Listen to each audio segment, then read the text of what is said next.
பொதுவாவே பார்த்தீங்கன்னா, இன்றைக்கு பார்த்தீங்கன்னா, கொலு பூஜையோட தொடக்க நாள். துர்க்கை அம்மன் பூஜை. 3 நாள் பார்த்தீங்கன்னா, துர்கா பூஜை. அடுத்த 3 நாள் பார்த்தீங்கன்னா, மகாலட்சுமி பூஜை. அதுக்கு அடுத்த 3 நாள் பார்த்தீங்கன்னா, சரஸ்வதி தேவி பூஜை. மொத்தம் 9 டேஸ் வரும். 9 நாள் வரும். 10வது நாள் தான் மகிஷாசூர பத்தினியாக அம்மன் உருவெடுத்து வர்ற நாள். கொலு பூஜையில மட்டும் தான் நம்ம இந்துக்கள் மதத்தில விஷ்ணு கோத்திரம், சிவ கோத்திரம், விஷ்ணு கோத்திரம் வடகலை, தென்கலை பார்த்தீங்கன்னா, எல்லாமே ஒன்று தான். சிவன், பார்வதி மட்டும் தான் இந்த உலகத்தில இருப்பாங்க. இவங்க எடுத்த அவதாரங்கள் தான் எல்லாமேன்னு காமிக்கிறது தான் நம்ம இந்த கொலு பூஜையில நம்ம எடுத்து பார்க்குறோம். தென்மேற்கு திசையிலிருந்து ஒரு அழுகுரல் கேட்கிறது. "அம்மா தாயே! இன்று என் மகள் பறிபோய் விட்டாள். இந்த மகிஷாசுரன் ஒவ்வொரு நாளைக்கு ஒரு பெண்ண குத்தி கொல்லுறான். அவதூறா பேசுறான். ரொம்ப அடிமைத்தனமா நடத்துறான்.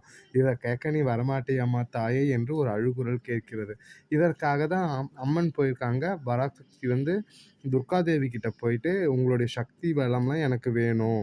நாடே ஒரு பிரச்சனையில இருக்கு. அத நான் காப்பாத்தியே ஆவணும்னு" போயிட்டு நாள் துர்க்கை அம்மனாக அம்மன் காட்சி குடுக்குறாங்க. அனைவருக்கும் துர்கா பூஜை தொடக்க நாள் வாழ்த்துக்களையும், வணக்கத்தையும் தெரிவித்துக் கொள்கிறேன். நன்றி, வணக்கம்.